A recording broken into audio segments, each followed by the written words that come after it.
You talked about your book a little bit, whole feminism, kind of this secret history that people don't know about. So this people always ask like why I wrote the book or how did I end up Yeah. getting into all that. And it's basically what I just told you guys. So like here I am, I'm a young adult. I made a lot of mistakes in my 20s.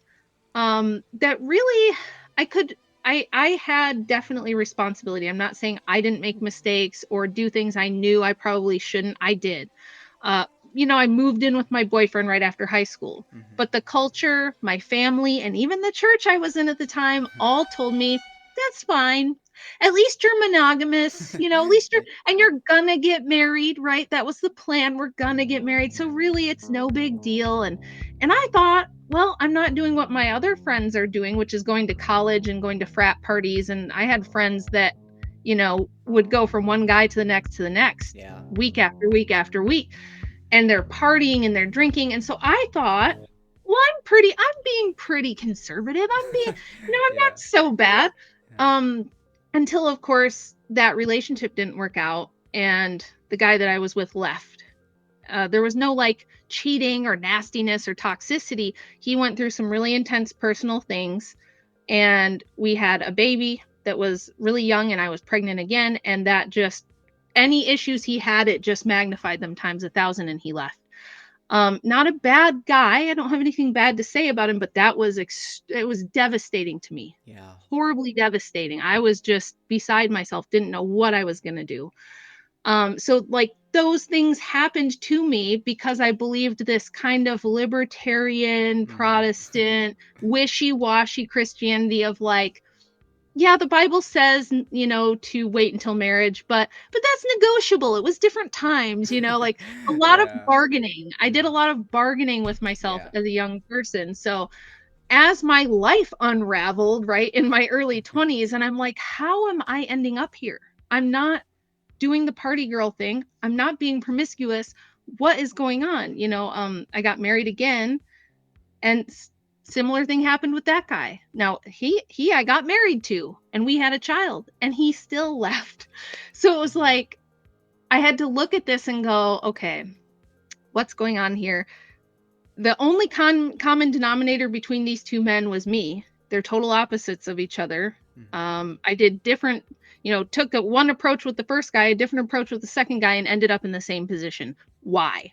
Right. So I had to really look at myself, how I was thinking about the world, what things about me are attracting me to a certain type of guy, Yeah. those kind of things.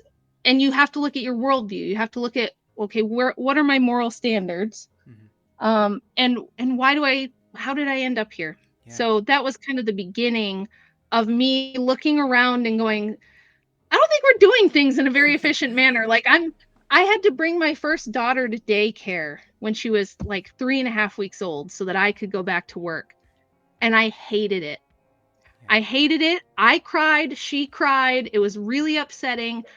Suddenly I didn't give a crap about my job. I thought I liked my job, but when you have a baby and you want to raise your baby, you don't care about your stupid job. At least I did. Yeah. And I remember thinking like, why do I bring her to a different random woman who takes care of her all day doing what I want to do so that I can go work for this company, pay their taxes, pay the daycare provider, and I was like, who came up with this system? This Yeah. is so dumb. I'm like, Yeah. I'm young and I'm voicing this to the Christian conservative women around me, and they're all telling me this is how we do it now. This is normal. You'll get used to it. And I was like, I don't want to get used to it. This is stupid. Yeah. So I think that was like the starting point for me of Mm-hmm. going, why do we do things this way? And Yeah. over the years, I started like reading and looking into more and more like this women's liberation stuff, this feminism stuff, this idea that all the moms need to be working, Yeah. this idea that we can't, the model of dad working and providing for the family is somehow bad and oppressive, right? Because that's what you're told. So I just started kind of looking into that and reading, and I'm somebody that just likes to dig and go down rabbit holes, and that's what I did. And I found lots of crazy things. I start digging into the history and going, where did this come from, right? And I think I did something that most people don't do, and understandably so. I started reading the writings of feminists. Look, it's a dirty job. Somebody has to do it right. Yeah. Nobody wants. Nobody wants to do this boring, dull homework of reading Yeah. feminist writing because it's just as awful as it sounds. It's as bad as you think. But I started finding this, first of all, that a lot of the history was wrong, like I said, that women did have a lot of rights, that women weren't the ones that demanded suffrage. Women, this didn't come from women like we're told. It wasn't this grassroots groundswell of women who just, in the late 1800s, they looked around and they went, oh no, we're oppressed and we've had enough. And we're going to march until we get rights and we're going to demand it, But that's kind of the impression we're given. Yeah. And it turns out, like I started to find that there were anti-suffrage groups made up of women, and that those groups had more membership in them than anti-suffrage groups had. And I Wow. thought, that's interesting. So, well, why were they in an anti-suffrage group, and what was that about? So I started reading like their newspapers, their encyclicals, and they actually had debates, believe it or not. There were debates between anti-suffragettes and suffragettes, women debating. I thought, first of all, I thought that women were chained to the stove and not allowed to Right. talk in public, and Yeah. and that they couldn't do any of Mhm. these things. Yet here they are in the 1800s having, newspapers, having meetings, having organized groups, having public debates with each other. That doesn't really fit with the oppression narrative, huh? Yeah. What else is wrong? So I started digging further back and just found all of this historical evidence that's right there in these women's own words that they penned themselves, saying, look, we have a very privileged position under male suffrage, under patriarchy. We're actually the main benefactors under a patriarchy, not the men. Yeah. And they would write about the problems they could foresee with changing that. Mhm. That they felt it would turn husbands and wives against each other, that a house divided couldn't stand, Mhm. that they would lose their moral high ground as a non-political group, Mhm. that they didn't want to be drafted, that they didn't want to be subject to a lot of the horrors and the dirty and difficult things that men do in the world on behalf of their wives and children.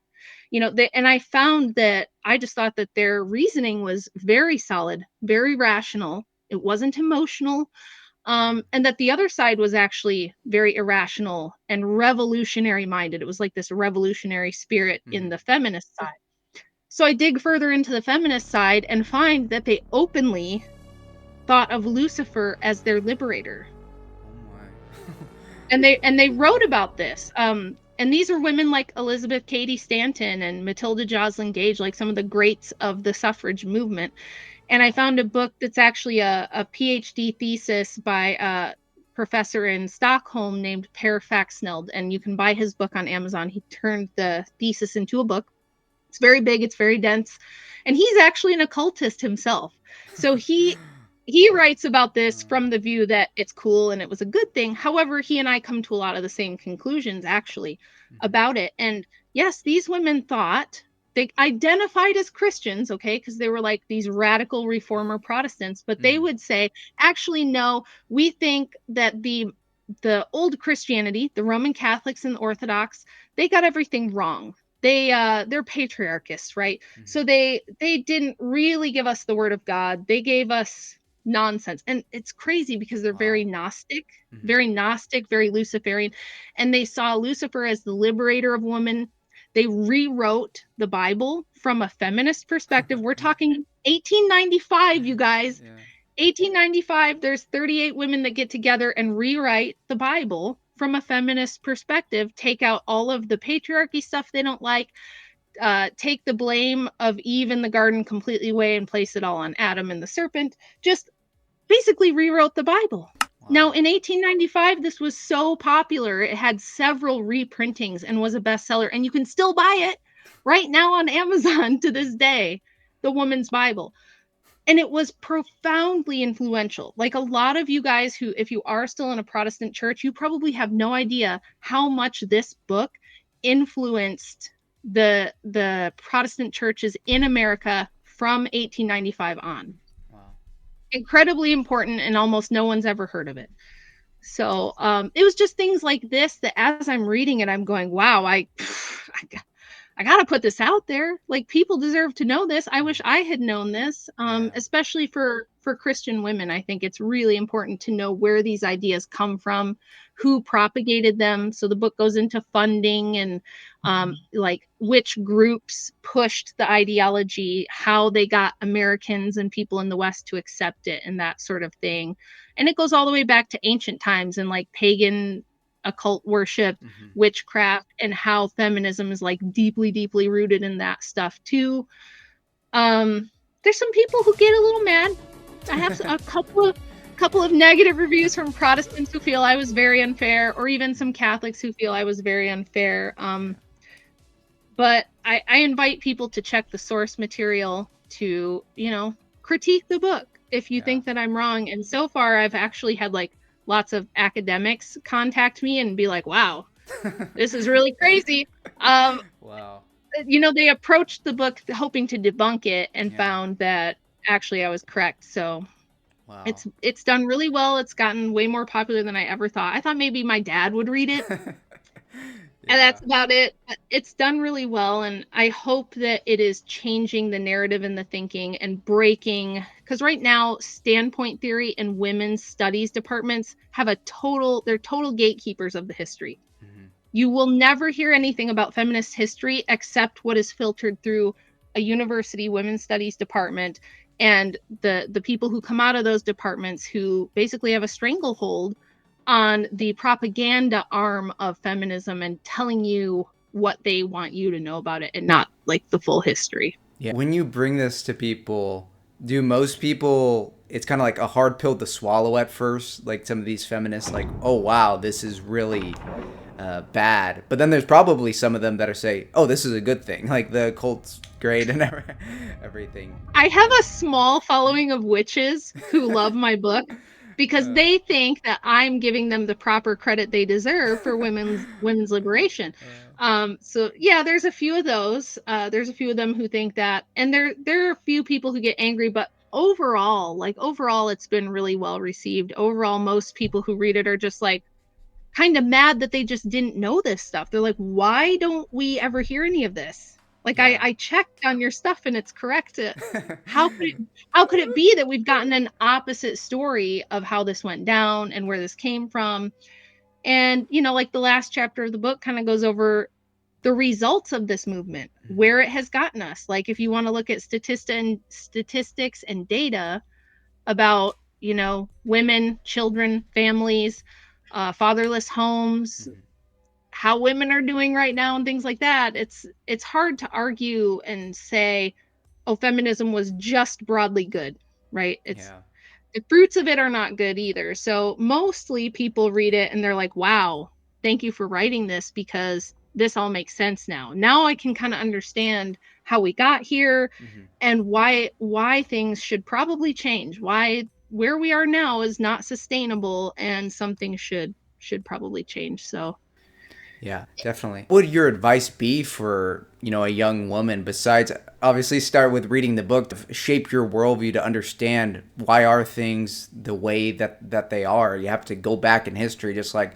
we do when looking into the Orthodox Church. You know, go back in history and see, you know, which church, you know, Christ founded and which church is like true to those. So what other advice would you give to like a young woman? I always say visit an Orthodox church, because that's where the proper worldview comes from, in my opinion. But if let's say you're not going to do that. Like, I'm friends with Tim and Stephanie Gordon, very devout traditional Roman Catholics who completely agree with me on all of this. They've written their own books.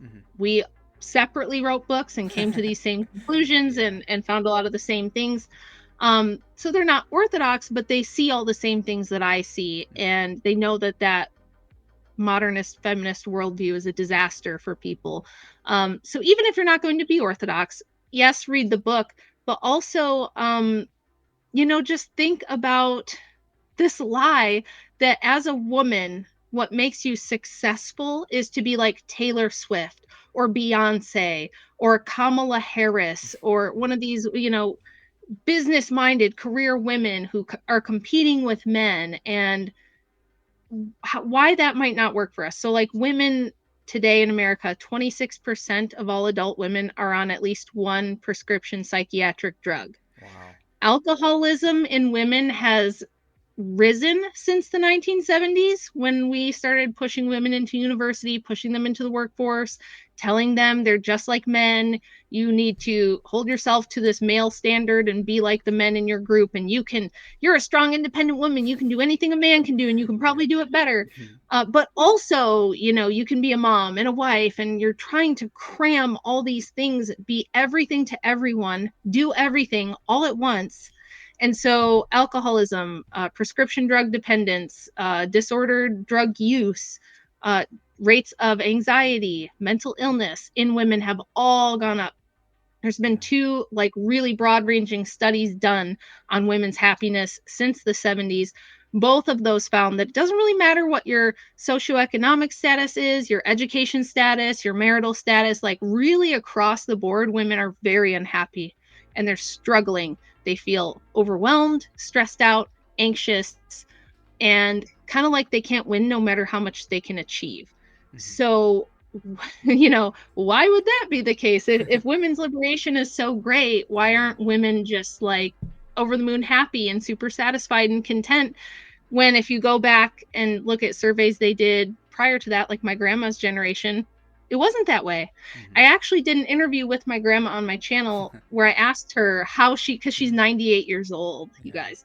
So I asked her, like, how did you and your friends and your sister feel growing up in the 20s and 30s and 40s? Did you guys feel like second class citizens? Did you feel oppressed? Did you feel like, there was some boot heel on your neck keeping you down? And she said, no, she said, no, we never felt like that, especially during World War II when all the men are getting flown off to war. Yeah.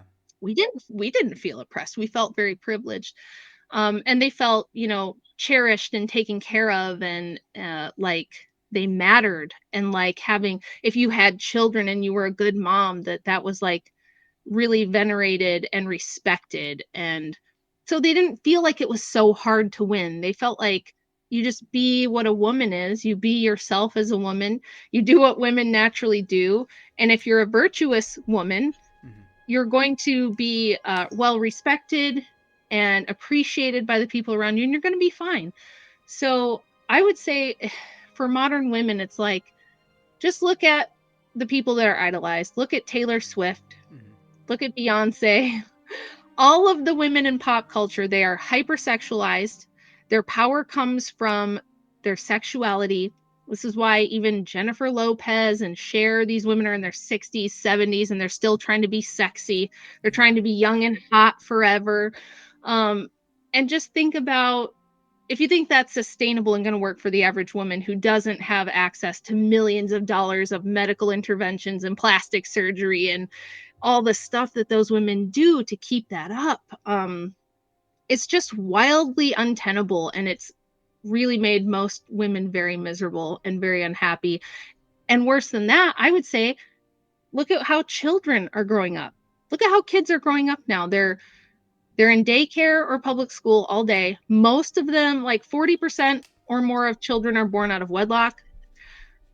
About half of them don't have their dad in the home, Mhm. uh, which creates a lot of economic instability. And basically, the public schools, which, if you guys haven't checked in on the public schools to see what's going on there, that's who's raising the children. Mhm. Church attendance is abysmally down. The Protestant church is practically dying off. Um, so obviously, we're like on this collision course with disaster. Birth rates are abysmally low. We've been well below replacement for Mhm. decades, even though most people commonly think that we still have an overpopulation problem. Yeah. Not true. So it's like, what are you as a woman? Are you this corporate cog in a wheel? Are you just a man in a skirt suit? Do you really want to live the first half of your life pursuing this dream only to have the second half of your life be your Chelsea handler, where you're just alone ordering Thai food, you're smoking pot to cope, you're Yeah. taking a couple SSRIs, you're alone, and like your corporate job will replace you the minute that you retire or die, Yeah. and that's your life, right? It's not, if you want to have a legacy and an impact and you want meaning, this feminist ethos can't give you that, and it won't give you that. But Christianity, true Christianity, can and does give you that. and you'll have this holistic existence that is much more conducive to your nature as a woman, where you can be the matriarch of your sphere, you're the caretaker, you're very important. Nobody can replace you, right? As a Yeah. mother and a wife, you're not replaceable the way you are in the corporate, in a cubicle, right? Hmm. So that's kind of what I say is like, I think women are taught to really focus on that first half of their life on trying to be attractive, get a degree, make your money, get your all your material stuff, right? Girls are very into like, oh, I got to get my lips done and my hair Hmm. done and my eyelashes and my eyebrows microblade. At like the average girl now has like thousands of dollars of cosmetic upkeep. Yeah, It's it's it's ridiculous. super crazy. So Yeah. you're focusing on this plastic like um, projection of yourself as a woman, and you're in this competitive male sphere, and nobody tells women to think about the second half of their life. What are you going to do when you're no longer sexy and hot? What are you going to do when you're older and you need someone to help take care of you? Are you going to be like sustaining your life on your own in your 60s and 70s with no husband, no kids, no family? You're just kind of rootless. You don't have much meaning, and you might love your job. You Hmm. might have a job you love, but do you want to live to work? Hmm. Do you want to live just to work and then die? Probably not. Yeah. Um, so I just tell women to like think about those things, think about whether this is really going to make you happy. Look at some of these older childless women who will warn you and tell you. I get messages like this all the time too. I had a lady that said, "I'm sitting here reading your book. I'm 60 years old and I am just bawling. The pages are wet because I'm crying because I fell for this whole thing. Like, I went to college in the 70s. I was part of the feminist movement. I divorced my husband because I felt he was holding me back and that my kids were a ball and chain. And now I'm 60 years old and I'm alone in my apartment and I don't know what I'm going to do. And it's too late for me." And those are crushing messages to get. Yeah. I don't want to see that happen to Mhm. women. Yeah. And the great thing about Orthodoxy is we have all these great women saints too. Like these are really people that we should look up to because they lived holy lives that glorified God. I mean, the Theotokos, Mary, Mary Magdalene, all of these great, Mary of Egypt. There's all these great saints that Yeah. have so much wisdom that they are going to be remembered forever. They were mothers, they were martyrs. I mean, this is what men and women should both thrive for. But Orthodoxy really does it solves the problem for men and women because it gives Yeah. us salvation, but it also gives us just going to church. You're gonna have a great community, and right now, if you're a woman, the Orthodox Church has a lot of young male converts, and I've met so many amazing guys. And if you want a guy who like actually cares about you, who cares about faith in God, and like wants to have a family, the Orthodox Church is just an oasis for that in this crazy modern world where lies are just running everything. Yeah, absolutely. I mean, I think that's one of the when I when I found Orthodoxy, I was like really angry about Protestantism for a while. Yeah. I think sometimes it shows, and I don't mean Protestant people, you guys. Yeah. I Most of my family, most of my friends are still Protestant and I love them dearly, and I'm not saying they're not committed Christians or that they Hmm. don't believe. They absolutely believe, right? I'm not saying that. I'm saying like this idea that we can just Bible alone.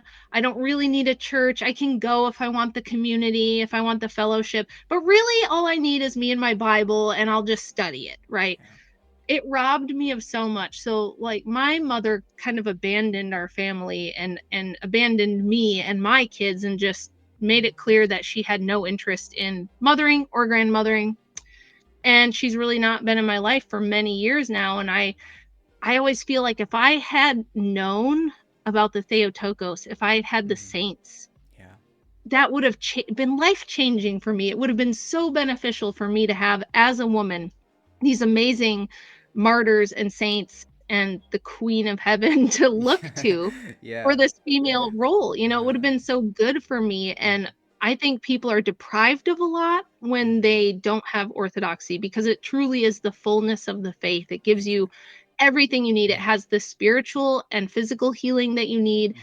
It's got this holistic worldview that makes sense of everything. It Mhm. gives you community. It gives you a sense of family. So if you're a Yeah. person who doesn't have those things, like so many of us in this modern era don't have those things, that's where you can find it. And that's where it really comes from to begin with. So yeah, I really wish I would have known about Orthodoxy when I was younger. I think my whole life would have been different. Yeah. Well, it all worked out in a providential way that because of That's your true. experiences, you're able to help thousands of other people. So, yeah, I think, That's true. all this suffering, it ends up working out for the good. God makes good with whatever bad happens. But what are your future plans? Do you plan to write any more books or just Oh yeah. yeah. Yeah, when I finished the first one, I was like, "I'm taking a break. I'm not gonna do anything for, like, 6 months," and that totally didn't happen. It was, like, 2 Yeah. weeks later, I'm already researching because it never ends. So there's a book 2 coming. It's actually pretty much done. I'm talking to publishers because Awesome. self-publishing through Amazon is a nightmare. Yeah. There's been formatting issues, there's been issues with the Kindle getting taken down and it's just a nightmare. Trying to do it on your own is pretty tough. So this book is done well enough that publishers are actually asking, for another book. So I'm talking with a couple different ones. I'm going to see, what I think is best to do. And hopefully that will be out this year. I'm hoping. But it's kind of a sequel to the first one. And it's about the Marxist side of feminism Mm, and yeah. feminism in Bolshevik Russia and the Eastern Bloc. Because if you think the Western history is wild, wait till you hear what was going on in these places because it's Yeah. it's really insane, but it was a lot of the same entities, the same NGOs, the same money, Hmm. and really I think a lot of the same spirits behind Yes. what happened there as well. And now that Marxist feminist is the predominant form of feminism in the United States, whereas before it was this like more liberal capitalist kind of Hmm. version. Yeah. So it goes over all of that and it talks a lot about like how much this impacts people and they don't even know. There are really prominent Eastern figures from this movement that most people haven't heard of. Jay is now talking about Alexandra Kollontai, who is like one of the stars of the book. Cause I was like, you got to look into her. She's really crazy. And he Interesting. was like, wow, yeah. And she's connected to all these she was insanely powerful and people have never heard of her. So Yeah. it's going to cover all of that stuff. There's a lot of writing on my Substack. I'm going to do more of that this summer. And then just I mean, I'm still homeschooling kids. I still have 2 kids at home. The Yeah. older ones are moved Aw. out and on their own now, but I still have 2 at home. So I try to do as much as I can, but they always come first and Andrew always Yeah. comes first. But yeah, I think you're going to see another book, you're going to see more writing, a few more videos. And then of course, now that I've been on a couple of these larger podcasts, there's lots of Yeah. those that want to see me on. So I will get to them as I can when I Yeah. have time. Yeah, that's really exciting. You've got your priorities in the right place. You're like you live in the dream life, getting to, raise your kids, be a great mother and also spread a really good message helping other young men and young women. So, thank you. Yeah. It's been really awesome to see you and Andrew grow so much. I'm really optimistic about the future of all of us, all this great community that we have. So, yeah. Oh yeah, this like the Orthodox folks that I have met and become friends with through doing this, by far is like my favorite part of the whole thing. Yeah. Getting together with them sometimes in real life or doing Yeah. streams with them is like a really great community that we have. So super blessed for that. I mean, this has all been a huge blessing. Not that it Yeah. doesn't come with major challenges, it Yeah. does, but Yeah. we're very blessed and we have a fantastic church parish that we absolutely love. And, to the extent that people support us, we try to support our parish in turn as well. So hopefully that continues and the Lord allows us to, you know, do great things to the extent that we can for the church that has given so much to us in just a short period of time.